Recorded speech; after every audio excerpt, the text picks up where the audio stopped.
Welcome to the Scale Up Valley podcast, where we bring the best founders and investors to help you scale a business from 1 million to 1 trillion. Today's guest is Matthias, the founder and CEO of Rencore. Matthias, welcome to the show. Thank you for having me, Mike. It is a pleasure, and you have a quite amazing career. And just to create some suspense, I would say that you are an MVP, not a minimum viable product, but a most valuable player, maybe also a GOAT. Let's see. But before I introduce you even better, I would love you to give us a brief background about you and how did you end up starting up Rencore. Sure, of course. Yeah. So Matthias, or short Matt Einig. I'm from Munich, Bavaria, in Germany. So from Europe, other side of the pond. Studied computer science. Started in consulting. Typical career path, I guess. Found a technical problem that I wanted to solve. Found a co-founder with whom I founded a small company at the time, still Rencore at the time, in Sweden at the beginning, where we built a code analysis tool, a static code analysis tool for Microsoft SharePoint, so a very niche area. And initially built that product for our own purpose. We implemented projects for our customers and kind of identified that there was a problem to keep the quality in check and keep security and performance in check. So we decided, okay, let's build something ourselves, as computer guys usually do, right? Okay, we can fix it ourselves and solve it ourselves. And sooner or later, people came and wanted to buy this. So then we came into this startup world rather unexpectedly, I would say. Not the typical founding story where you say, hey, we have this crazy idea and we are going to start a startup and go big to the moon and whatever people are calling it. But definitely that's the best way. It comes inbound. It comes people valuing what you are doing and asking for more, and then you are obliged to start a business. So what a best way. I would say that every founder would love also to go that route instead of trying to reinvent the wheel. Well, it also comes with the downsides, I would say, because if you don't really have this planned approach that we're going to build a company, then you make a lot of mistakes, obviously, along the way. So we did our fair share of mistakes and learned from them. And we're still here and kicking, alive and kicking, and do actually grow quite well in a total different area now. But we learned our fair share, I guess. Super curious. And your co-founder comes from the same background, was doing what you were doing as well, also from a computer science. Yeah, my co-founder also studied computer science, also came from IT consulting. So basically same history. He was actually my boss. So we switched roles later on. Now he's the founder and CTO. You are the founder and exactly. CEO. Right? Yeah, but that was kind of natural because, well, I had a more economics background anyway before, and I like to play with numbers. I like to be on podcasts, be more the front man, and he's more the typical techie who likes to build code and build cool stuff in the background and doesn't have to talk to too many people while doing that. And we have something in common here. So the year that you started Rencore, I started Scale Up Valley. So exactly the same year. I started in January, you started in June. So it has been almost, in January we'll be celebrating 10 years of the company. And I would say that you have kind of two stages of the company, as you were introducing, kind of first one where you were first product, at small scale, and then your ambition grew. And last year, just to kind of go to the last point of the journey, you raised in May a 3.8 million A round with Capnamic Ventures. Just for the ones who are listening, episode 76 in August of 2019, I have hosted Olaf Jakob. So it shows that I'm really old. So was almost 4 years ago that I have Olaf here on the show. But anyway, it has been 10 years of Rencore. Last year, you raised Series A. I assume that soon and you will be going for the next stage with the B round. But tell us a bit of the journey on the two main chapters of this last decade with Rencore. So, sure, yeah. So as I already mentioned, we didn't really have a plan when we started the company originally. We didn't have the plan to go big. It was eventually at the beginning was more like, hey, this is a side gig. We can make a little bit more money next to our day jobs. That turned out to change quite quickly, and it was very quickly a full-time job. And we didn't really intend at the time also to raise money. So the first 4 years we bootstrapped the company and grew our revenue steadily. We're profitable, all was great, and so on. Then we raised a smaller seed round and 2016, right? 2016, and from some angel investors, and which got us much further. But eventually, the market changed, and the product that we have built, which was extremely niche, really a very narrow use case, a valid one, still is for customers. So we're still selling the product, but eventually with the shift from on-premises Microsoft SharePoint to the cloud, Microsoft 365 nowadays, also the way to develop on top of the Microsoft services has changed to more commodity development. So it's more like standard web development techniques. In the old days, you had to be a SharePoint developer and you had to know your stuff and that specific technology, and was very, not very well documented, rather complicated. A lot of things could go bad, and this required or made a tool like ours very necessary and valuable. But with the more standard web development techniques that are now used in the Microsoft cloud, this becomes less and less of a problem, because total different kind of developers are now building on top of the Microsoft cloud, and basically it's nothing special anymore. It's like any other cloud service that you have an API, a REST API, you build something, you authenticate, you get your data, you do something with it, and so on. So it's by far less complex than it used to be. And that also meant eventually that this product didn't have that massive growth potential in the future, which obviously was what we decided we want to have. So we went out and asked our customers eventually, so now that you're in the cloud, what are your challenges? Where does it pain you most at the moment? And a lot of customers told us what their challenges are, and we identified a lot of use cases eventually that led us to a topic that is now our new product called Rencore Governance. So governance, very broad topic, I guess. Everybody understands something different under governance.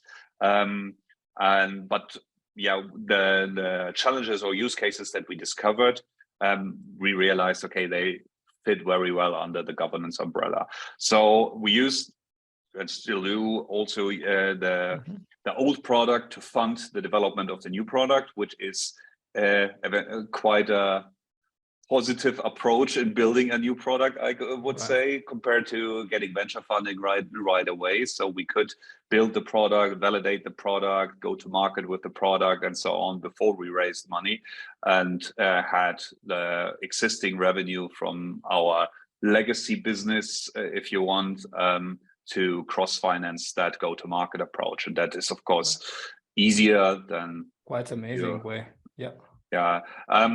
But not that it was planned that way. It just happened to go that way. And and now we are in the governance business and consider ourselves a market leader there, in particular at the moment in the Microsoft 365 space, and offer a SaaS solution where customers can connect their Microsoft tenant, where we create an inventory of all the services within the Microsoft cloud or Microsoft 365 cloud, and help them to implement policies, automations on top of those policies, reports, dashboard, provisioning, access review, and a bunch of topics that you're probably only interested when you're in that space, but you get the picture. Absolutely. And your current ICP is much more than enterprise motion. I saw that you have clients as Shell, Chrysler, Pfizer, Boeing, Barclays, Lufthansa, EY, United Nations. So big enterprise or also mid-market? Yeah, so well, we wouldn't say no to mid-market, obviously, but yeah, the challenges and the pains are definitely increasing the larger the organization gets, because you have to imagine when you're managing cloud services like Microsoft 365, or if you're in the Google space, it's basically similar. If you're managing a large organization on Google, then yeah, you have to deal with these constant changes that are happening there. Constantly, people come and go, enter the organization, go and leave the company, getting laid off nowadays quite a lot.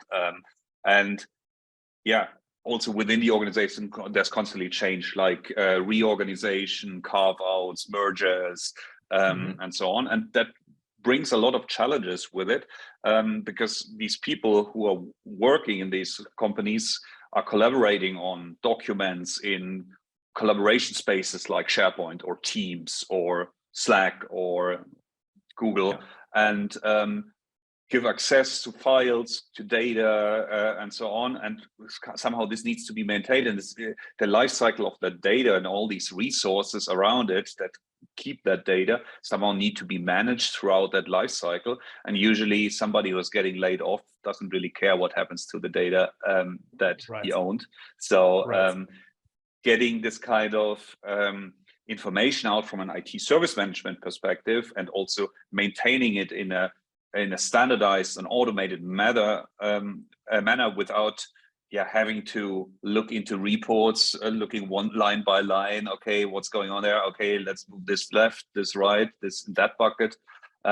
Nobody has the time for that. So you want to scale that either with the help of your organization by delegating it to your end users, or by scaling it with an automated approach where you, based on metadata, for example, make decisions and do something with those resources.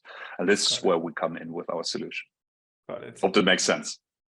Absolutely. And I assume there was a big adjustment in terms of mindset from product 1 to product 2, or going from a bootstrapped fashion to a more VC capital oriented growth.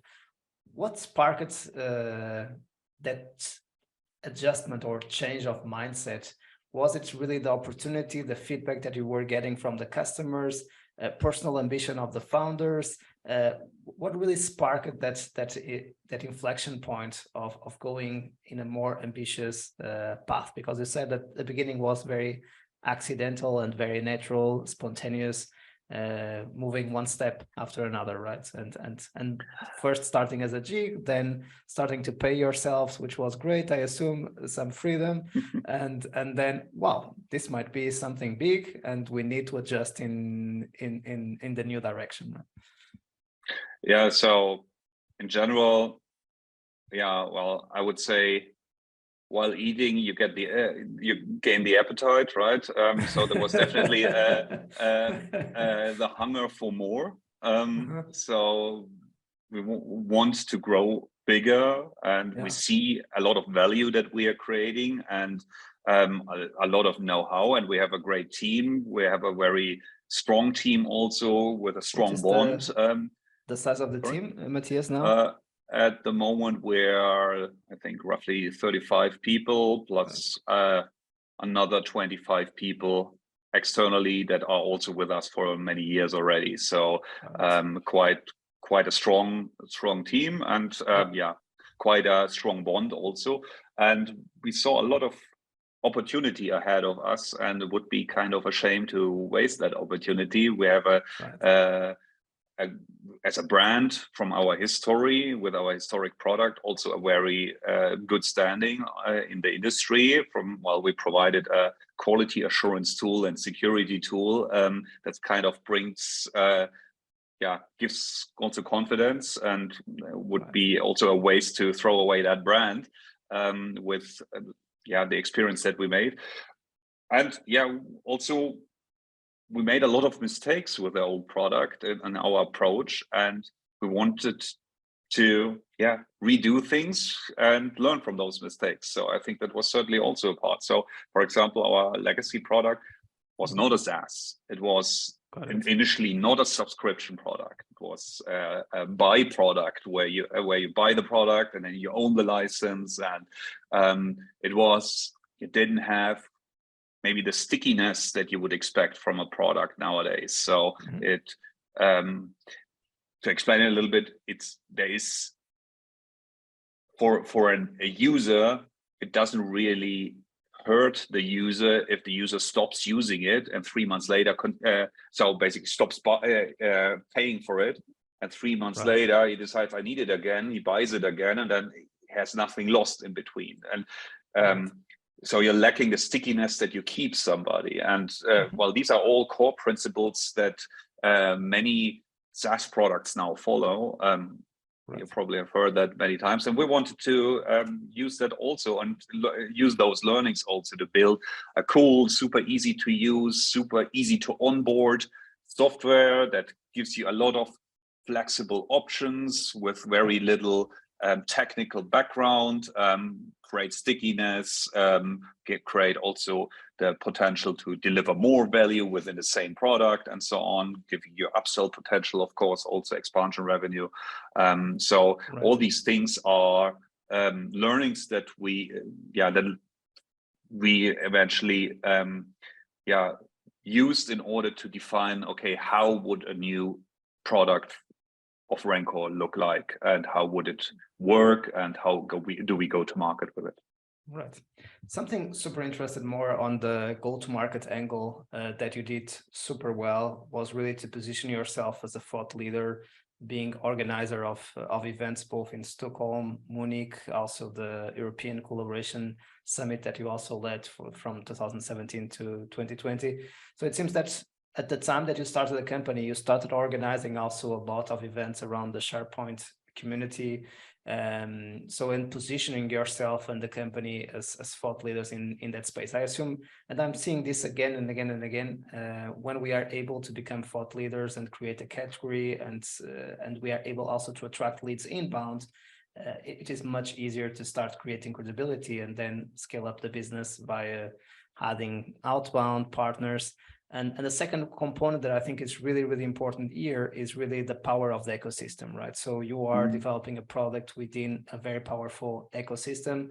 When you are the leader in that ecosystem, you have a lot of companies within that ecosystem that can see you as a Microsoft partner, and which again will create a lot of advantages in terms of network effects to scale up your business. I'm seeing that, for instance, with learning with a learning management system, LMS 365 in Aarhus and Copenhagen and across the world, also in DACH.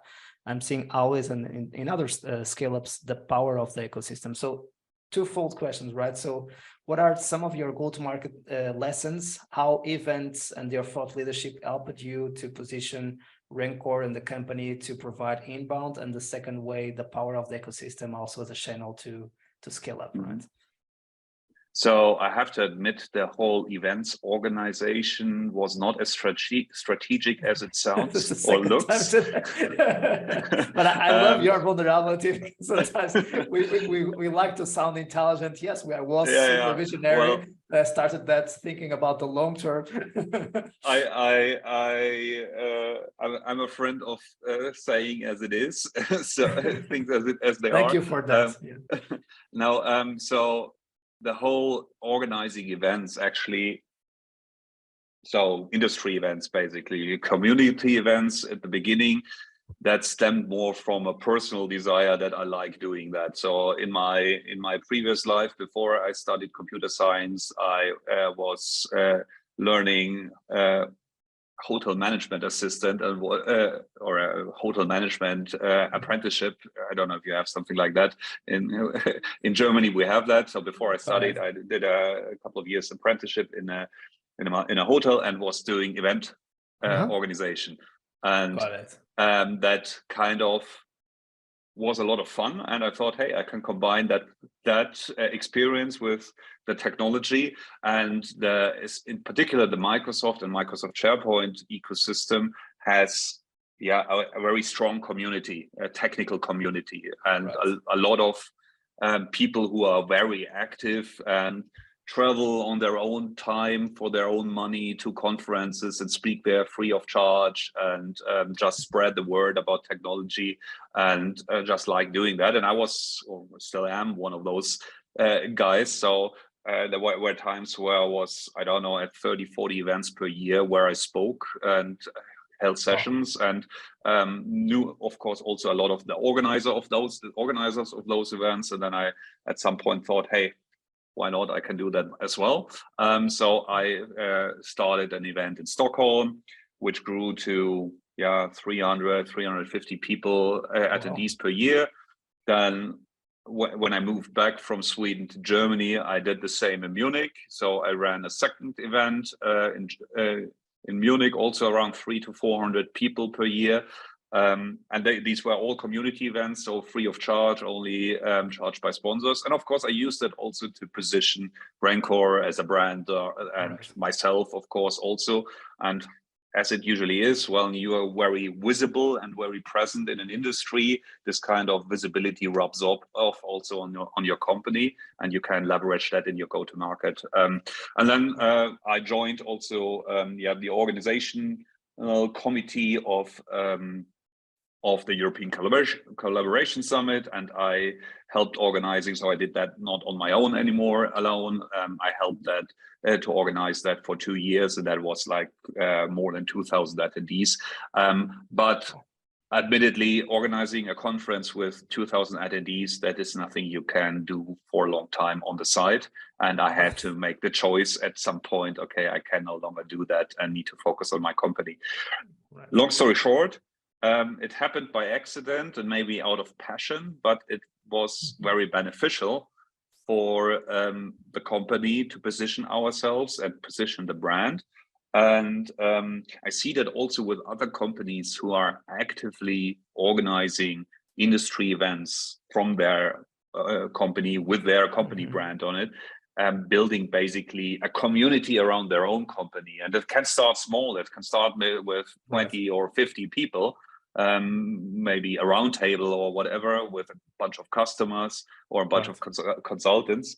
But from there on, you can build this kind of own community around your specific purpose or topic that you are delivering your value. And in my opinion, that's a very valid approach, but it's a very long game, I would say. And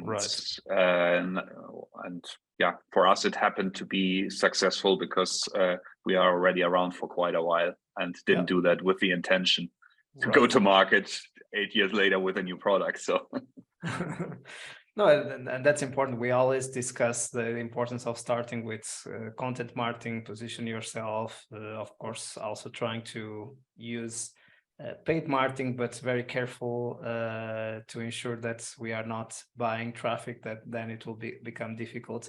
And another layer of it is really creating a community, not only leads, but really creating people that are passionate about the topic, that contributes to a certain category, that builds a community that then will be much more loyal, and also generate a lot of credibility and value to that community.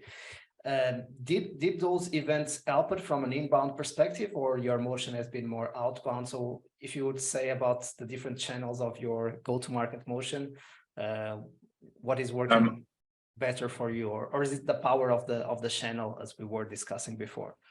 I would say so. The events themselves helped certainly with visibility, but I think it was a combination of those events alone, but also the amount of events that we attended. So there were times where we were exhibiting basically at tens of events per quarter. And if you're visible in the industry in a lot of places very consistently, then people will remember you, repetition helps always. And then when people come across the problem, then they will eventually remember you and come back to you. And it might not be at that specific moment that they have a need for the solution that you're offering, but when you're in the back of their head, then they might come in. And in fact, I would say the majority of our leads are indeed inbound. So it's people are looking for a solution. And you mentioned before content marketing, we have been also investing a lot in content over the years. I'm still writing white papers and blog posts and technical topics, but also others. We also get thought leaders of the industry to write content for our blog. And again, it's the consistency over many years in that case that then establishes your brand as a thought leader as well for this specific topic. And people come to your blog and download a white paper or maybe at some point try out the product. I don't want to go too tactical and too technical and even operational, but I think this is important, right? So sometimes we make the mistake of hiring a content marketing manager and asking that content marketing manager or specialist to write the content, and they are not experts in that field. So we still need to be very involved in curating and writing that content, or inviting experts to write that content. And at the same time, we know how difficult it is to be the CEO of a VC-backed company with all the stakeholders that we need to take care of and still think about the long term and keep everyone focused. So also finding time to write and to create new content as experts is not an easy challenge. And we also think in a certain way that I like always to do this analogy. We can't be the cook in the restaurant, because if we are the cook in the restaurant, we'll become the bottleneck of growth of the restaurant. So sometimes I would prefer, even with Scale Up Valley, to not know too much about the cooking side, because then I would be only focused on the restaurant management or the chain of restaurants and find people to do the delivery by myself. How do you balance this as the CEO? Because you are an expert, a thought leader, but at the same time you need to lead the business, and it's difficult to balance all of this, right? Yeah, if I knew the answer, I would give it to you, but that's what I was expecting now to see if I can get out of the kitchen. It's always a challenge, of course. And I think one of the biggest challenges that I see for myself personally is when you build a company, and I guess everybody can relate who has built up a company. When you build up a company, you have had probably every single role in the organization once. So you have been doing marketing, you have been doing product development, maybe product design, you have been doing, I don't know, finance, you have been doing everything eventually in your organization.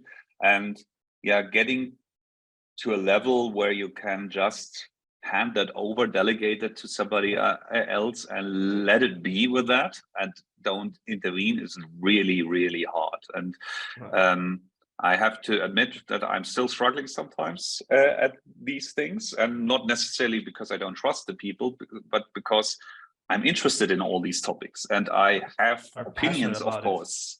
And I'm passionate about it. I want to get our product better, and I want to deliver the best value in our marketing, and I want us to be perfect here and perfect there. So and that perfectionism is sometimes maybe preventing progress. So I'm starting to learn, I have to say, and well, I'm now 10 years running my company, so it has been a long time for me to learn that, but I'm starting to learn to embrace the phrase "done is better than perfect." And it's tough, I have to say, but getting there step by step, and it helps to have a good team that I trust and that I can hand things over. So I think one of the big advantages that I have is that many of my team members, I've been working already for a long time together with them, and that makes it easier, and they know how to take me. So and tell me, okay, get off my lawn. Sounds great. And let's move to the fundraising topic. We kind of approached it. So in August of 2016, you raised the 800K round. In January of 2018, the 1.5 million. And last year in May 22, the 3.8 million. Any lessons learned that you would like to highlight in terms of going through the different rounds, and if you want to focus more in the last one, the A round, maybe it is easy to not make such a open question. Yeah, I think lessons learned for me at that stage right now is when we started raising our seed rounds, frankly, I didn't have much of a clue. And especially no real understanding for what reasons certain types of investors invest into a company and what they are looking for. What is their end game? What makes it for them? How their business really works. Yeah, how their business works. So an angel investor eventually is just betting. It's just gambling. Okay, sounds cool. Could lead to something. They have their diversified investment strategy, do a little bit of property here, a little bit of shareholdings there, and a little bit of venture there. So more or less like it's a little bit of gambling. And they usually invest when they think from their experience they can add value. And we were lucky with our angel investors. They brought especially value in regards of financial knowledge to us, because our angel investors come out of the finance industry, and they helped us to build a proper business model and business plan and how to manage our numbers and so on. So that was definitely helping us to lead to a later round eventually. And from a VC perspective, well, they have a different perspective where they want to go, what they want to do, and they have a clear exit scenario that makes it for them a profitable investment if it pans out or not. And that also depends on if you're looking at a Series A investor or a seed investor or a Series B investor. They have total different perspectives on how big this is going to be and what potential must be in there. And I think learning that, I'm still learning, that helped me a lot also to approach the strategy of our business in a different way. Is also planning, okay, where do we want to go? I don't want to be a provider in a niche again, like we did initially. So eventually we want to be broader and give more potential also for a VC investor to see an exit scenario, which is obviously always the goal for a VC at the end. Otherwise, they wouldn't invest. So yeah, I think if I would go back 5 years, I would probably spend a little bit more time in just researching what investment actually means and worrying less about what it means for me personally. So I think this is also one of the biggest challenges that many founders have to make that jump to let go. I'm no longer owning everything myself, and I have some third party who can say something that we should do this or that way. But I think that fear was probably not the problem, but rather that I didn't know exactly where we want to go at the time, a couple of years ago. And again, it's learning so many things at the same time, right? So it's while busy leading the company and ensuring that the company keeps moving forward and providing a good service to the customers. So it's completely understandable. And I would say that then going from 0 to 1 is a search exercise, and it takes a huge effort. And in your case, now that you have raised the Series A, it has been a long journey, a successful journey, but now starts another game, right? So which is how to get from the 1 to 10 million ARR, and later what are our plans or our hypothesis to go from the 10 million to the 100 million stage, right? So how do you feel about it, of having a little bit an extra after all those years, still looking to the future and feeling an extra pressure of needing to double, triple revenues to the 1 to 10 and the 10 to 100 million in ARR? So I'm not laying out my plans here, but I don't know. I don't see it necessarily as a pressure. I see it, well, I want this. So I have for myself the ambition that we get there, and I'm looking and trying to find out and learn which ways can I get there. And so I'm looking also at other businesses. I'm using the advice of the investors who have helped other companies to reach that. And I'm learning. If I just think back the last 10 months since we raised that Series A round, I have learned so incredibly much that I think like, okay, this is not getting boring for a while. And yeah, it's for sure. And I think this is kind of the mindset that you also have to approach. So nobody knows everything, and nobody has their ultimate plan how to do that. It's always very specific to your business, to your market, to how you approach that market, to your experience, to your team that you have in a background. And there is not a single way, but you can learn a lot from how others did it and try to adapt your own way to things that you believe at the moment might work. And time will tell if it works. But a while back, a couple of years back, we started to embrace this experimentation approach, like where you build.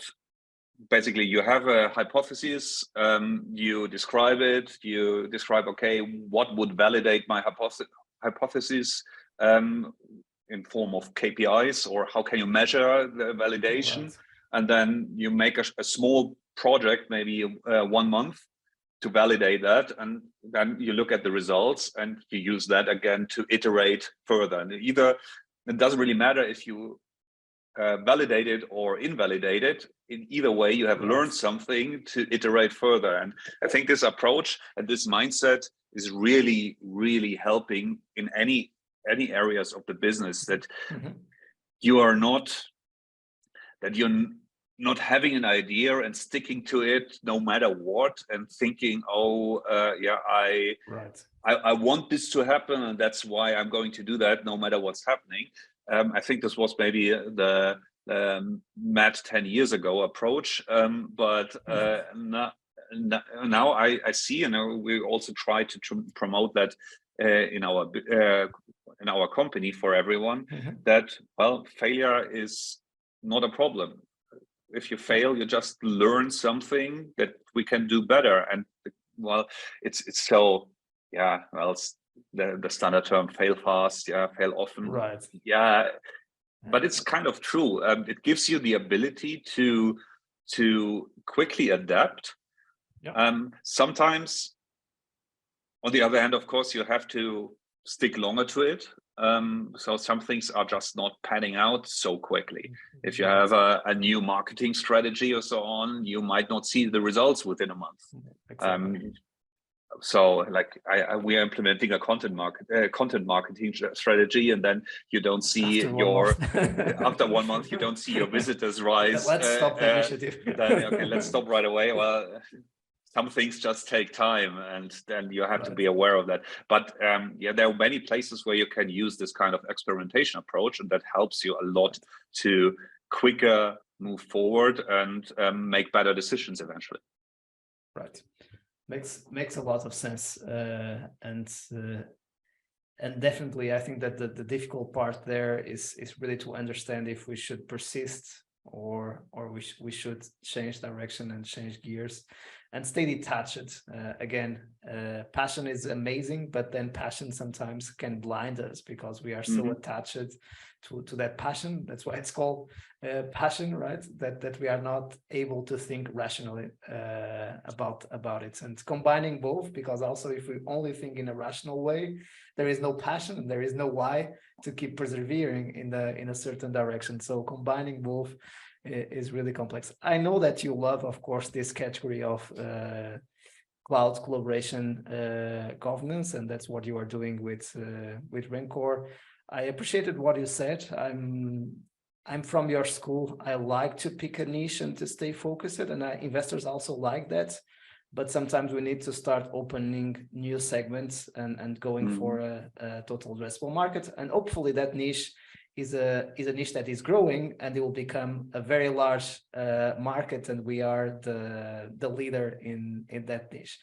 So any thoughts about the future? How do you see this category? And I assume you are part of building. You have been a part of building that category as well, right? Yes, of course. Yeah, I think an important part to understand. So starting in a niche or staying focused is good, but you have a big enough vision at the end, because if you don't have a plan how to broaden and get out of that niche, in our case, well, the niche is quite big because it's Microsoft 365 is big enough in its own. Yes. But we consciously decided when we started strategizing about where we want to go and how we want to go, that Microsoft in our case is just the start and not the end. So the product was built from the start to be technology agnostic at the end. Okay. And that gives us way more opportunity in the future to get broader, and that's part of the plan, to get broader and get out of that dependency maybe of a single vendors. An ecosystem like Microsoft is great because it you know people, you know the industry, you have other services company that are attached to it, and you can somehow rely on them and build on top of existing services that are successful. But from a VC perspective, if we go back, that might make it harder to find a potential exit partner in the future. Having from the start a broader plan and understanding much, the more the category and less the technology we're at as the goal, makes basically your vision and your approach towards implementing the product and going to market, in my opinion, totally different, and helps it also to see the potential much easier. You're not limiting yourself in where this what this gonna be in the future. And I think this is important when you start as a founder, but you still need to focus, of course, when you start off. You cannot be everywhere at the same time. Right. This is much more how do you build your narrative and then how you execute. And I think that we always make this confusion, right? Having a very big vision and being able to walk the team and walk the stakeholders, the customers and the investors from the future to the present doesn't mean that you will be executing today what you want to be in 5 or 10 years. You will stay focused on the current ecosystem, but you have the vision that will be ecosystem agnostic, or you will be serving multiple ecosystems. So it's all about storytelling and the way we build a narrative. And you also need to keep yourself the option. You need to keep yourself the options open eventually. Well, how it turns out at the end, you never know, because whatever you plan, it's never a straight line, right? The goalposts are constantly moving, and time will tell. But if you approach this with the mindset that this can be much broader, then you make your decisions maybe also differently and help you to not limit yourself further down the road if the opportunity arises that you go broader at the end. Exactly. Makes a lot of sense. It's always good to have options, right? Then it doesn't mean that we need to go to all those options that are available, but that's a luxury to have options in the table. So let's go to the last segment of the show, where we kind of do a ping pong of questions and answers. If you'd have the opportunity to meet Matthias or Matt in 2013 for a coffee, what advice would you offer to your younger self? Probably think more and do less. I think so. With the techie background that I have, it's kind of a standard approach of a techie. Let's build this, right? Okay, you immediately start coding, before really thinking what you want to code. And then you are like amazed of your ingenuity that you built something great, and at the end, a year later, you are wondering who built that crap. Oh, it was me. So I think things could have gone much faster and much more efficient, if we would have spent a little bit more time about thinking and validating, and then start building with a proper plan. And that's kind of counterintuitive for, if you think from a startup perspective, it's all about agility and quickly going forward. And on the other hand, of course, well, if I look back, then might also not have been bad, because otherwise I wouldn't probably have made all the learnings that I did. All the mistakes, if you avoid all the mistakes, you think like everything is always going great. So but in general, thinking a little bit more and not immediately jumping onto it and try to solve it is certainly something that I've learned over the years that doesn't hurt. And what are you the most proud of on your journey so far? I would say our team. The team that we have built, the way we have built it, also the team culture that we have built. There's this quote, I forgot who said it, like culture eats strategy for breakfast. You probably have heard that one before. And I heard that the first time a couple of years ago at a seminar in Stanford, and it's kind of struck me like, well, it doesn't really matter what you plan and what kind of strategy you have if you don't have the right people on the bus that help you to implement that strategy, and who also go along with that idea, and that you convince, and the culture around that enables the strategy, then the strategy is basically worthless. And we as a company, we have been remote first since inception 10 years ago. So long before everybody did it, we were basically trendsetters here.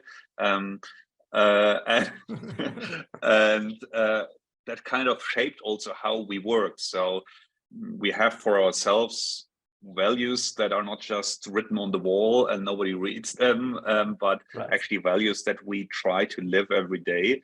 And they are somehow also enabling us to work like that in a remote first culture. So, and one of those values is trust, trusting people that they do the right thing at the right time. And I don't care when somebody goes on vacation, if the person works 8 hours or not a day, doesn't really matter. I trust the person to deliver the desired outcome and make that possible, so that it works for the company, for the team, and for the individual. That builds some kind of culture that people feel empowered, that people feel the purpose of what we are trying to accomplish, and that helps us eventually to accomplish these things. So it becomes a self-fulfilling prophecy at the end. Absolutely. Love that point. Really, a great team is able to find an opportunity in a bad category. A bad team might succeed in a bad category, but if it is in a wrong category, it will be a disaster, right? True. Good point. So, worst advice ever received? Worst advice ever received? I don't know. Entrepreneurs have this obsession about something that has been said, you will not be able to do that, or you will not be able to build a company, or some of those bad energies that becomes positive energy to keep going. And sometimes we also have other entrepreneurs that would say, yes, I don't take it serious, so it's great for me. I don't have any idea about the worst advice ever received. I don't know. I really don't reevaluate advice that I gotten a while back. I would rather say, well, any advice, even good or bad, is eventually good because you learn something from it usually. So if you realize at a point that the advice was bad, then at least you know, first of all, don't take advice from that person anymore. And second of all, yeah, okay, we learned something new that we shouldn't do in the future anymore. Don't listen to these things. So yeah, to be honest, nothing comes to mind right now. I don't know. Sounds in fair. the prep, did I say something to that answer? I don't recall, to be honest. I don't recall as well. I think that we didn't go through each of them. But let's go to the resources. Favorite book, business or non-business? This is much more to get to know you and have fun now. Favorite and we were having fun before as well, by the way. I like quite a lot the book Radical Focus, which is a kind of a lightweight novel around OKRs, and that brought me to this whole objective and key result topic, which well, everybody talks about probably, and there are loads of tool vendors out there to do that. Although I disagree with how OKRs are working, and we adapted this model for us. So it took us a while, a couple of years, to get it to a state that it works for us to focus in a period of time and get the entire company aligned to deliver an outcome. And I think this was a major turning point in the company also for us. Maybe to look back at a long time ago, we had more than also one product, and the problem with being a small company and having more products is that's really hard to get everyone to work towards the same goal, because our marketing product one, the salespeople are currently seeing traction in product two, developers have planned their roadmap for product three, and you always have a lack of resources in every single area, and then you're not moving forward anywhere, and you always are juggling around and reallocating priorities and so on, and learning around strategizing and focusing and getting everyone aligned. And I see this whole OKR part less valuable in regards of setting the actual objectives and reaching them, but rather sitting together with your team, reflecting on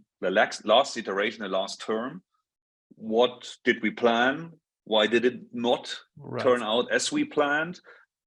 If with the knowledge that we have today, what should we have done differently, and what do we learn from that now for the next term, and make the new plan, and then getting everyone aligned. And I think this is what I learned also with that book Radical Focus, which kind of explains this kind of OKR model in an entertaining way. So I think probably everyone in the company got that book from me once, or when they joined us.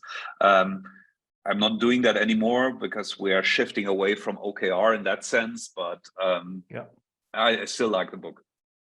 I love the way you said it. I think that's a very important tool to learn as quickly as possible, as I help leadership teams to implement OKRs as part of my scale-up framework, and it provides that clarity of vision and helps everyone align and discuss. And I think that the meeting cadence and those conclusions that you were talking about is the advantage, and also approving each other OKRs. So having marketing approving sales OKRs and product OKRs, and checking the dependencies, and having a session all together where each of them approve the other peers OKRs and ensure that everyone is aligned on the same direction. I think that's the point that we miss a lot, and it takes some time, because first people need to understand how to set up OKRs at the company layer and the layer 2, and only then they can start checking dependencies and alignment with each other. So, and I see here a lot of pain, especially in the first year of implementation of OKRs, and also overcomplicating too early. I think that